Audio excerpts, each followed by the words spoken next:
Listen to me, my friends, I did not come here to whisper. I came here to speak with strength, with fire, with truth. You came here today because you know something is happening in the world, something big. The powerful try to push, to control, to blackmail.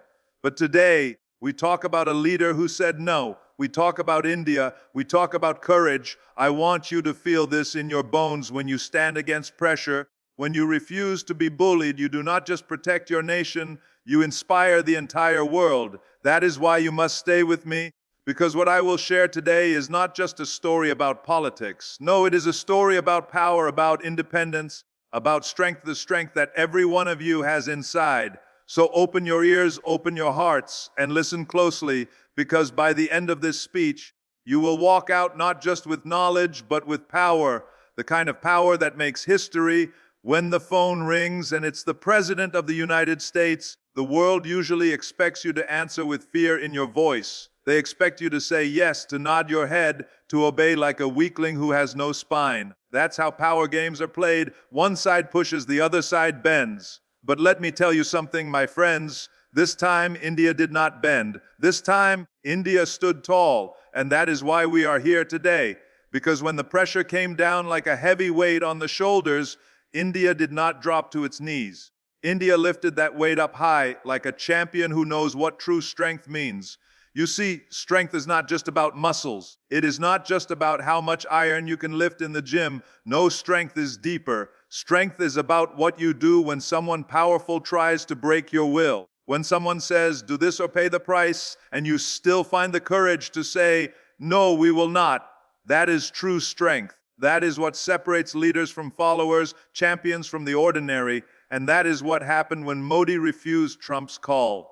Think about it. The easy path would have been to give in, to say, okay, fine, we will do what you want, just leave us alone. That is what many leaders around the world do. They compromise their independence, they sell their pride just to avoid the heat. But the problem with that is this: you give in once, and you will give in again, and again, until one day you wake up and your future is no longer yours. You are no longer the master of your destiny. You are controlled like a puppet on a string. That is what blackmail does. It does not just take one thing away from you. It steals your courage. It steals your freedom. And without freedom, you are nothing. But this story is different. India chose the harder path, the path of resistance, the path of standing firm. And when you do that, my friends, something incredible happens. The world looks at you differently. You are no longer the weakling who bows under pressure. You are the strong one, the fighter, the leader. You earn respect not by obeying, but by standing tall against the biggest giants. That is what India did. That is what true nations do. Let me tell you a little secret. Pressure reveals character. When the barbell is heavy, you find out if you trained enough. When the opponent is strong, you find out if you have the heart to keep fighting. And when the world's most powerful country tries to push you down, you find out if you are a nation with courage or just another pawn on the chessboard. India revealed its character. It showed the world that it has the courage to stay on its feet, no matter how much weight is pressed on its shoulders. That is why this moment matters so much. And make no mistake, this is not just about politics. This is not just about two men on a phone call. This is about something much bigger. This is about the future, because every act of courage sets an example. Every time someone says no to blackmail, it lights a fire in others to do the same. When one person stands tall, others rise. When one nation refuses to bend, others learn to fight for their own freedom. This is the chain reaction of courage. It spreads, it inspires, it changes the balance of power in the world. I want you to imagine this with me. A mountain of pressure coming down like iron plates stacked higher and higher. And underneath that weight, a lone figure stands. The world expects him to crumble. They say, there is no way he can carry that much. But instead of breaking, he digs his heels into the ground, he clenches his fists, and he lifts. He lifts that impossible weight and shows the world what power really looks like. That image, my friends, is not just symbolic. That is real. That is India right now. And here is the lesson we must all take home. You cannot wait for someone else to give you strength. You cannot hope that the bully will stop bullying if you just obey him. The only way to stop blackmail is to face it head on, to refuse, to say, we will stand by our principles even if the cost is high, because in the end, The cost of surrender is always higher. You lose your dignity, you lose your independence, you lose the respect of your people and the respect of the world. But when you resist, when you stand tall, you keep all of that. You keep your pride, you keep your freedom, and freedom, my friends, is priceless. So yes, when the call came, the easy choice was to bow, but the right choice was to resist. And that right choice will echo far beyond one phone call, one negotiation, one moment. It will echo in history.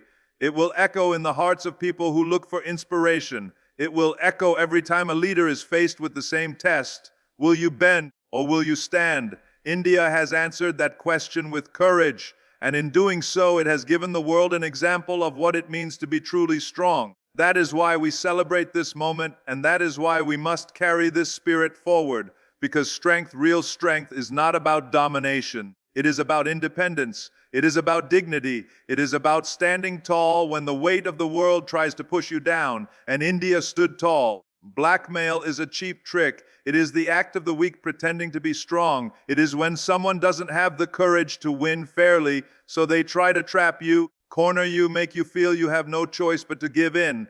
It is not real power, it is the shadow of power.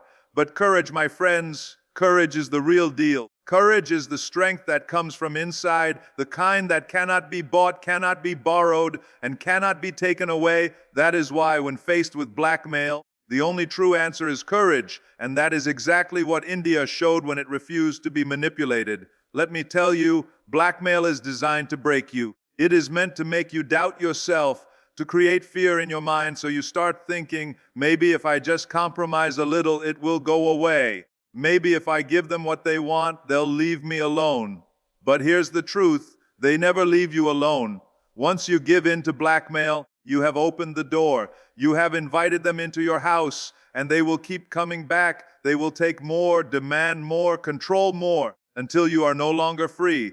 That is why the only response, the only way to stop blackmail is to reject it completely, to shut the door in its face, to say, no, not here, not with us. India understood, Modi understood this. And in that moment of decision, he chose courage over fear. That choice is not easy. It never is. When the pressure is on, when the consequences are being waved in front of your face, when the world tells you, if you don't obey, you will suffer. It takes a heart of steel to say no. It takes discipline. It takes conviction. It takes the belief that some things are more important than comfort, more important than deals, more important than avoiding conflict. It takes the belief that dignity and sovereignty are worth more than any favor, any deal, or any bribe disguised as diplomacy. Think of it like training. When you walk into the gym, nobody forces you to lift the heavy weight. You could stay light, you could stay comfortable, you could avoid the pain. And yes, it would be easier in the moment. But would you grow? Would you get stronger? No. You grow only when you take on the weight that challenges you, the weight that hurts, the weight that makes you want to give up. Blackmail is like that heavy barbell. It tests your will. It asks, are you strong enough to lift me, or will you drop to your knees and surrender? And India lifted. India proved it had the courage to take the hard road, to face the pain, to endure the pressure and still not give in. That is how nations become strong. That is how people become strong. I want you to think about the difference between living in fear and living with courage. Fear says, do what they tell you, or else. Courage says, do what is right, no matter what. Fear is a prison. Courage is freedom. Fear makes you shrink smaller and smaller until there is nothing left of you. Courage makes you rise taller and taller until the world has no choice but to notice you. This is why rejecting blackmail is not just an act of politics. It is an act of survival. It is an act of self-respect. It is an act of declaring, we will not be owned. We will not be bullied. We will not trade our future for your threats. And do you know what happens when you take that stand? Something incredible. The blackmailer loses his power because his entire weapon depends on your fear. If you are not afraid, if you refuse to bend, his weapon is useless. He becomes small. He becomes exposed. That is the irony of blackmail. It looks powerful, but in truth it is fragile. One act of courage can destroy it completely. That is what Modi showed. That is what India proved. That the moment you stop fearing the threat disappears. Now think about the example this sets for the world. Leaders everywhere are watching. People everywhere are watching. And they see that India did not give in. What does that do? It gives them strength. It gives them hope. It tells them, if they can do it, so can we. Because courage is contagious. Just like fear spreads and weakens people, courage spreads and strengthens people. One act of bravery can ignite millions. And that is why this moment is not just about India. It is about every nation, every leader, every citizen who has ever felt the crushing weight of blackmail on their shoulders. This is a message to them. You do not have to surrender. You do not have to compromise your dignity. You can resist, you can fight, you can win. And let me be clear, choosing courage does not mean it will be easy. It does not mean the threats will vanish overnight. It does not mean you will never feel the pressure again. No, what it means is that you have decided who you are. It means you have drawn the line in the sand and declared, this far, no further. And once you do that, once you show that you are willing to endure the cost of resistance, you are no longer the weak one in the room. You are the strong one. You hold the power, and the blackmailer, he is left with nothing. That is why courage will always defeat blackmail. Because courage is real, blackmail is fake. Courage builds nations, blackmail destroys them. Courage inspires people, blackmail enslaves them. And when the history books are written, it is not the blackmailers who are remembered. It is the brave. It is those who stood tall when the pressure was crushing, who kept their dignity when the easy path was to surrender, who showed the world that strength is not in manipulation but in courage. India showed that strength. India chose courage. A nation is like an athlete. It must train. It must build discipline. It must sweat and sacrifice if it wants to grow strong and stand on its own feet. Nobody can hand you real power as a gift. Nobody can sell you independence in a package. If you rely on others to carry you, you will never be free, you will never be strong, you will never reach your full potential. True power comes only from within. It comes from the daily grind, the discipline to stand on your own legs, to make your own choices, and to carry the weight of your own destiny. That is why independence is not just a word, it is the very foundation of greatness. India has understood this truth. And in the moment of pressure, when the easy road would have been to give in and take orders, India chose instead to show that it is not a nation that bends or begs. It is a nation that stands. It is a nation that builds its strength from its own soil, its own people, its own spirit. This is what independence means. It is not isolation. It is not arrogance. It is power that comes from refusing to let others dictate your path. It is power that says, we will decide our future, and we will pay the price for it ourselves. That is the mindset of a true champion. Let me put it to you this way. If you are an athlete and every time you face a challenge you call someone else to lift the weight for you, will you ever grow? No. You will stay weak forever. You will depend on others, and the day they are not there, you will collapse. But if you face the weight, if you face the pain, if you accept the responsibility that growth is your duty and no one else's, then you will build real strength, and that strength can never be taken away from you. That is what nations must do. That is what India is doing. Independence is not just about having a flag or an anthem. It is about having the will to protect your choices, to defend your values, to invest in your own power. It is about resisting the temptation of easy shortcuts. It is about saying, we will not be puppets. We will not be satellites. We will not be anyone's tool. That is why rejecting blackmail is so important, because once you let others control you, even in small ways, you start losing that independence. It slips away piece by piece until you no longer recognize yourself. But when you stand firm, when you hold the line, you declare to the world that your sovereignty is not for sale, not for rent, not negotiable. It is absolute. It is untouchable. This is the deeper reason why Modi's refusal mattered. It was not only about one phone call, not only about one demand. It was about sending a message that India's choices will be made by India, not by outsiders. That is the essence of independence. That is the essence of strength. And make no mistake, the world respects that.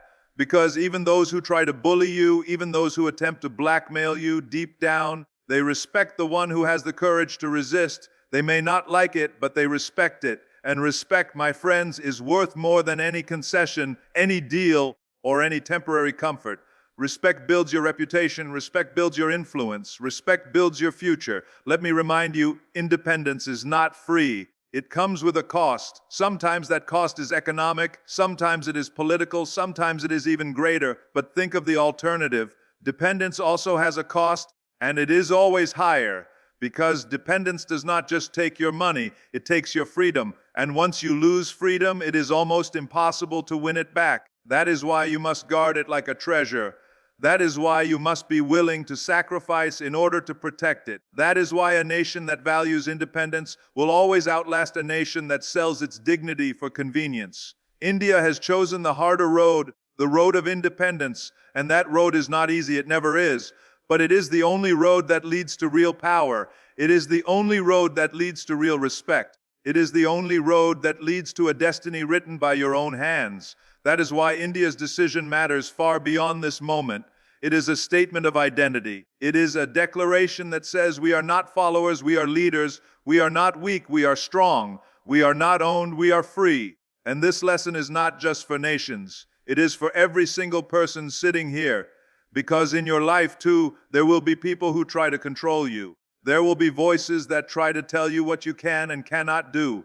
There will be pressures to compromise your values for short-term comfort. And in those moments, you must remember your independence is your power. Do not trade it away. Do not hand it over. Protect it, guard it, and be willing to pay the price to keep it, because once it is gone, so is your freedom. That is why independence is not a slogan. It is not a speech. It is a discipline. It is a lifestyle. It is a mindset. And when a nation commits to it, when a leader embodies it, when the people believe in it, then nothing, no threat, no blackmail, no pressure can ever break them. Because they are free in the truest sense. India is free in that sense. India is independent, and that independence is its greatest power. This moment is not only about India, not only about America, not only about two leaders on opposite ends of a phone call. It is much bigger than that. It is about the principle that when you stand tall against pressure, you light a fire that can inspire the world. Every time a nation resists blackmail, every time a leader refuses to bow, every time a people hold fast to their dignity, that example spreads. It does not stay locked within borders. It travels, it echoes, it sparks courage in places where fear has been the ruler for too long. And this is why what India has done matters not only for its own people, but for every single person on this planet who is fighting against pressure, against intimidation, against the forces that try to control them. Courage is contagious. Just like fear can spread and weaken entire societies, courage can spread and strengthen them. When you see someone stand tall, it awakens something inside of you. It makes you ask yourself, if they can do it, why can't I? That is how revolutions begin. That is how movements grow. That is how entire generations are transformed. Not through speeches alone, not through words alone, but through examples, real acts of defiance, real moments of strength. And that is what India has provided. Think of a young leader somewhere in the world right now, under pressure, feeling cornered by stronger forces. Think of a nation that feels isolated, trapped by economic threats, by political manipulation. And then they look at India, they see that India said no. They see that India refused to be bullied. And in that moment, something shifts inside of them. They realize they are not alone. They realize that resistance is possible. They realize that courage is an option. That is the ripple effect of strength. That is how one decision in one place can reshape the spirit of people across the globe. But let us also be clear, this kind of inspiration does not come from weakness. Nobody is inspired by submission. Nobody is moved by surrender. People are inspired by strength. They are motivated by resilience. They are lifted up by the sight of someone who could have fallen but didn't. That is why it is so important that nations show their courage, that leaders show their independence, that people show their refusal to bow. Because every time they do, they create more courage in the world. They create more freedom in the world. They create more dignity in the world. And we need that now more than ever. Look around you. We live in a time when pressures are everywhere. Political, economic, social, powerful forces are constantly trying to bend nations, to bend leaders, to bend ordinary people into submission. They use fear, they use threats, they use manipulation, and too often people give in. Too often, nations surrender their independence for the promise of temporary relief. But when even one nation says no, it cracks the illusion. It shows that the bully is not unstoppable. It proves that the pressure is not all-powerful. It reveals that there is another way forward, a harder way, but the right way, the way of courage. India's refusal is not just a political event. It is a lesson for humanity. It is a reminder that no matter how strong the pressure seems, you always have a choice. You can choose dignity over fear. You can choose freedom over submission. You can choose the hard path of independence over the easy path of obedience. And when you make that choice, you don't just change your own future, you give others the courage to change theirs. That is the real power of example. That is the real power of leadership. And let us not forget, courage is not only for nations, not only for leaders, it is for every single one of us. Every day, you face moments where you can either give in to pressure or stand tall. Maybe it's in your workplace. Maybe it's in your community. Maybe it's in your family. You are faced with demands that go against your principles, against your dignity, against your independence. And in that moment, you have the same choice India had. Will you bow or will you stand? Will you surrender or will you fight for what is right? And if you choose courage, if you choose strength, then you too will inspire others. Because the truth is, people are watching you. Your children are watching. Your friends are watching. Your community is watching. And when you stand tall, they learn to do the same. This is how change happens. One act of courage at a time. One refusal to bow at a time. One declaration of independence at a time. That is how the world shifts. That is how power balances are rewritten, not by fear, not by submission, but by courage that multiplies, courage that spreads, courage that refuses to be crushed, no matter how heavy the weight pressing down. So let us take this lesson with us. Let us understand what India has done, not only as an act of resistance, but as an act of inspiration. Let it remind us that courage is more powerful than threats. Let it remind us that dignity is worth more than comfort. Let it remind us that independence is the true source of strength, and that when you stand tall, you don't just lift yourself, you lift the world. India has lifted the world.